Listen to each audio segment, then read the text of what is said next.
Welcome to the 18th lecture in general topology. The topics that we'll explore in this lecture include real metric spaces and continuity in metric spaces. Alright, so we'll start with one-dimensional real space. The standard metric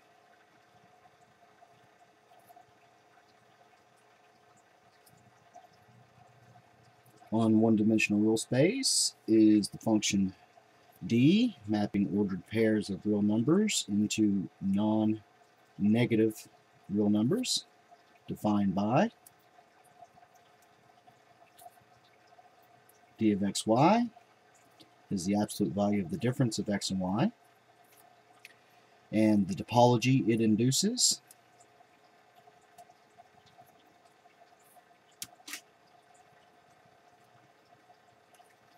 is the same as the order topology.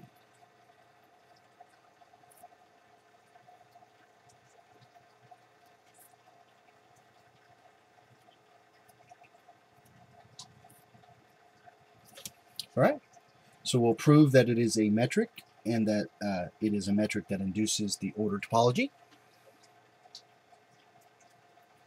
Now, non-degeneracy and symmetry are trivial.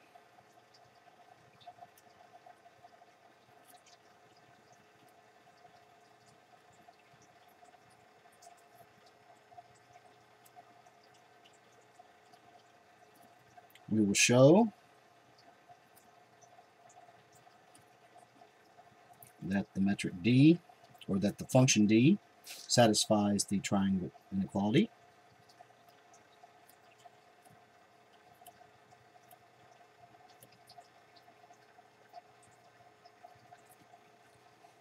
So first notice that for any real number x, that it is less than or equal to the opposite of the absolute value of x and is less than or equal to the absolute value of x. And this is true also for the real number y.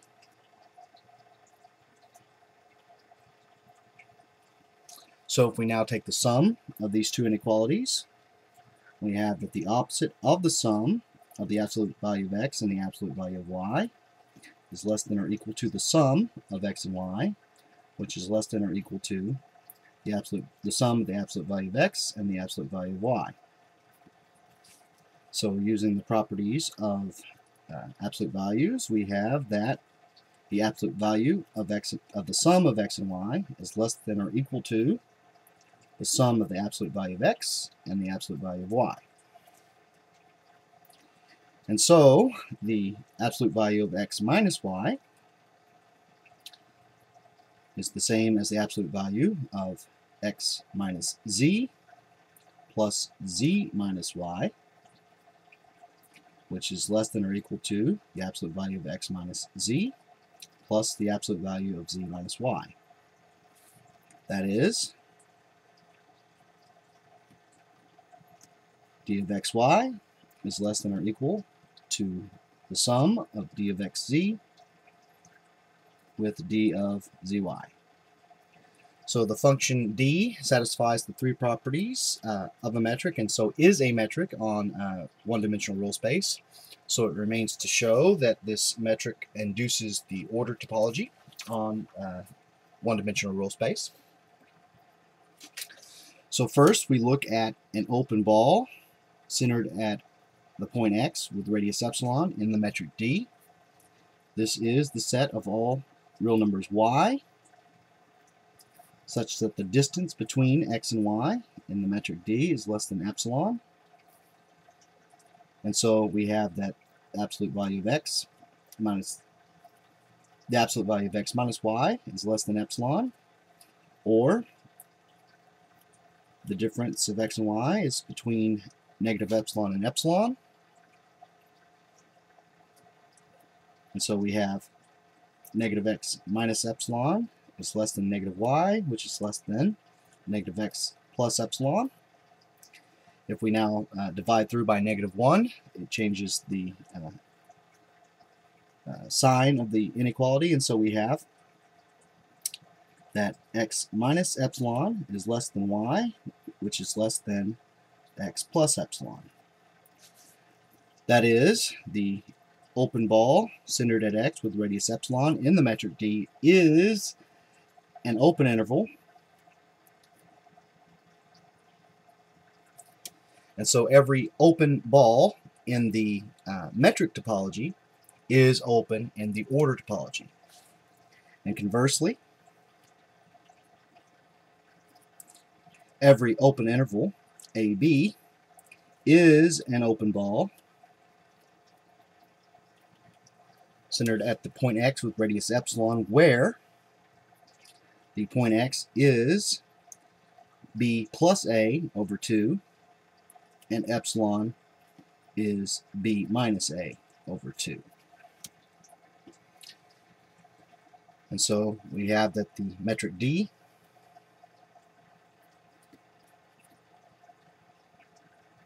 induces the order topology.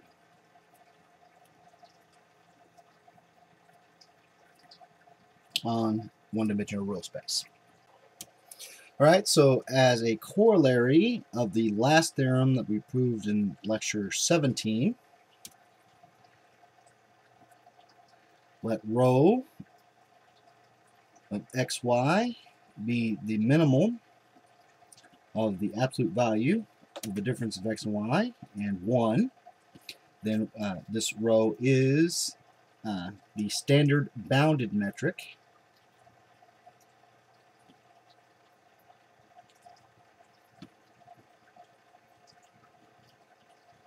on one-dimensional real space.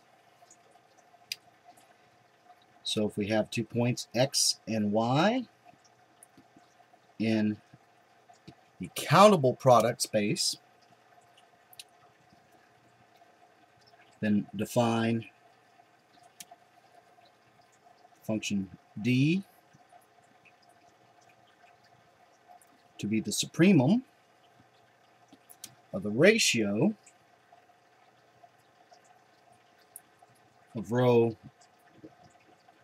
xy over I.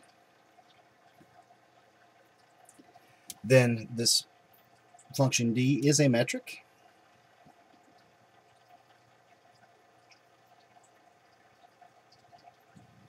that induces the product topology.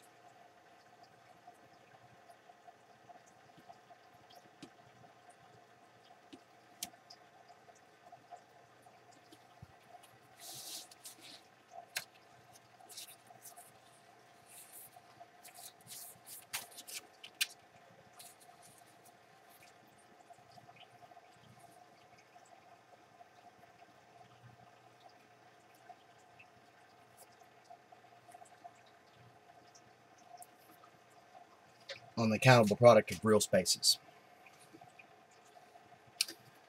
The proof is pretty trivial. This is simply a special case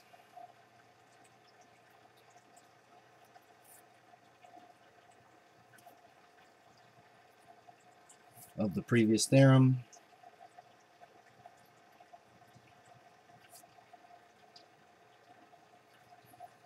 With each set x of I equal to the one-dimensional real space. All right. So a countable product of real spaces is metrizable with the metric big D. It has the same topology as the product topology. Now, in finite dimensional real space, there is a much more natural metric called the Euclidean metric. But before we look at that, we need to remind ourselves of some facts from linear algebra.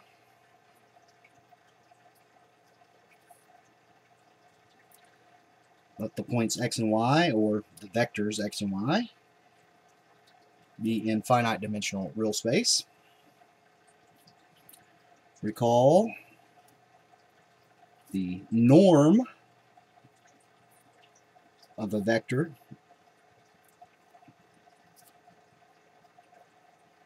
is the square root of the dot product of the vector with itself,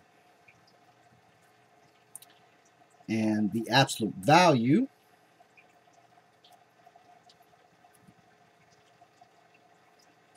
of of the scalar that results when we take the dot product of x and y is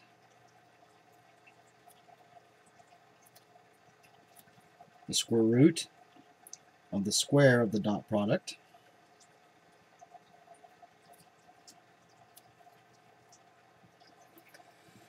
So next we'll prove what is known as the Cauchy-Schwarz inequality.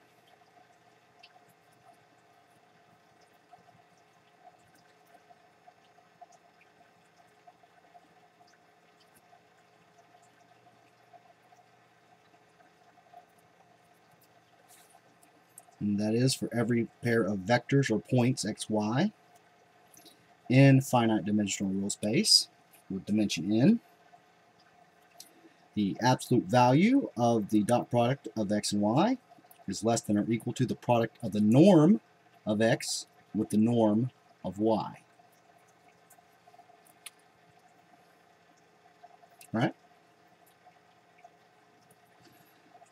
So let x and y be points, or we can consider them vectors in finite dimensional real space with dimension n, and let the scalar c be the opposite or the negative of the ratio of the dot product of x with y with the dot product of y with itself. That is the opposite of x dot y over the square of the norm of y. Now, clearly, the square of any number is positive or 0. It's non-negative, and so we have that x plus cy squared is greater than or equal to 0.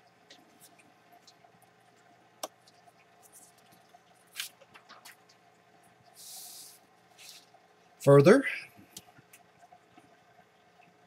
x plus cy squared is the dot product of these two vectors, or of the vector with itself, rather.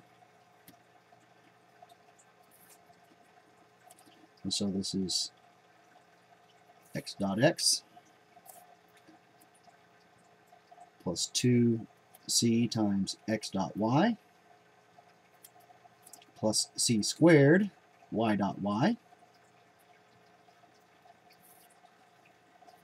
So this is the norm of x squared plus, we'll go ahead and put in the negative sign, minus 2 times the square of the dot product of x and y over the norm of y to the power of 4, correction, squared, plus,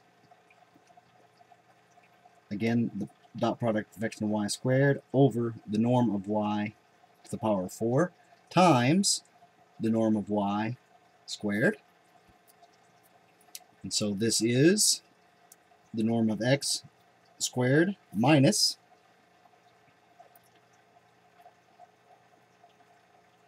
the square of the dot product of x and y over the norm of y squared. And so we have the norm of x squared minus the absolute value of x dot y squared over the norm of y squared. And this quantity is positive. So we have the norm of x squared minus the absolute value of x dot y squared over the norm of y squared is positive. And so we have that the square of the absolute value of the dot product of x and y is less than or equal to the product of the norm of x squared and the norm of y squared. So if we take the square root, we have that the absolute value of the dot product of x and y is less than or equal to the product of the norm of x with the norm of y. And so that is the Cauchy-Schwarz inequality. And we will use this to develop what's known as the triangle inequality for norms. So as a corollary, we look at the triangle inequality.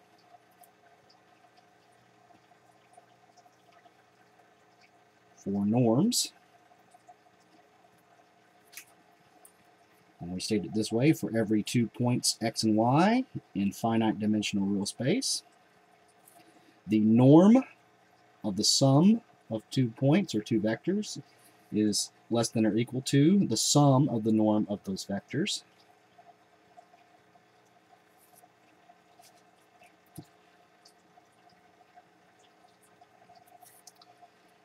So we have that the square of the norm of the sum of x and y is the dot product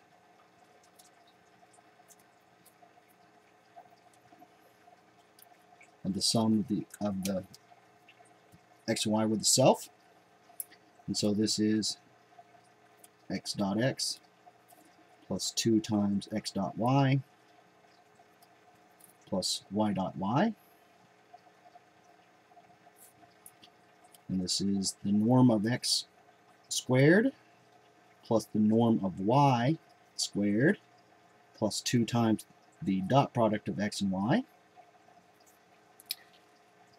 Now, the dot product of x and y is less than or equal to its absolute value, which by the Cauchy-Schwarz inequality is less than or equal to the product of the norm of x with the norm of y.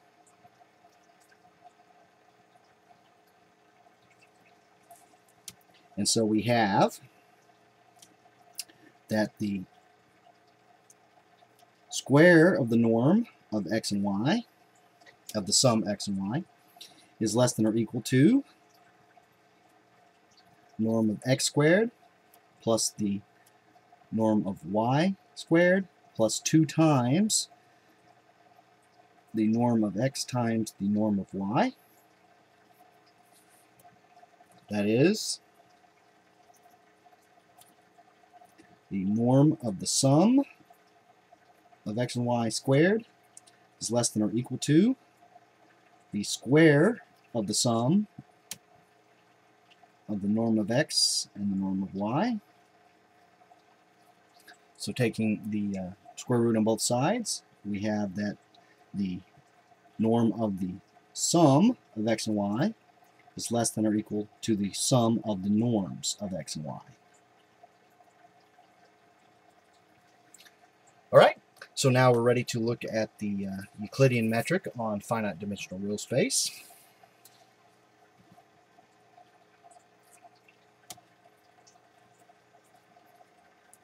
The Euclidean metric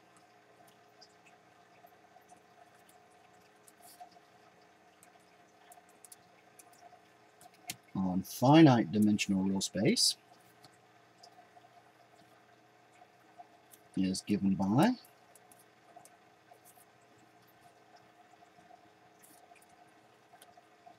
d of xy is the norm of the difference of x and y. This, of course, is the square root of the difference x sub 1 minus y sub 1 squared, on and so forth, to x sub n minus y sub n quantity squared. So we'll show that this is indeed a metric. Once again, non-degeneracy and symmetry are trivial.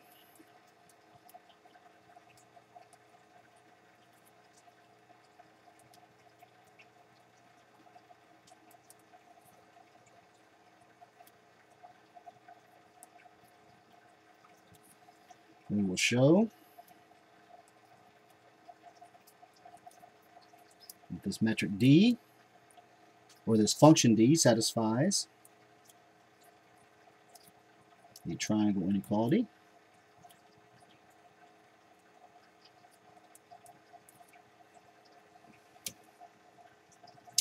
Notice that the norm of the difference of x and y is the norm of x minus z plus z minus y, which is less than or equal to the sum of the norms of x minus z and z minus y. That is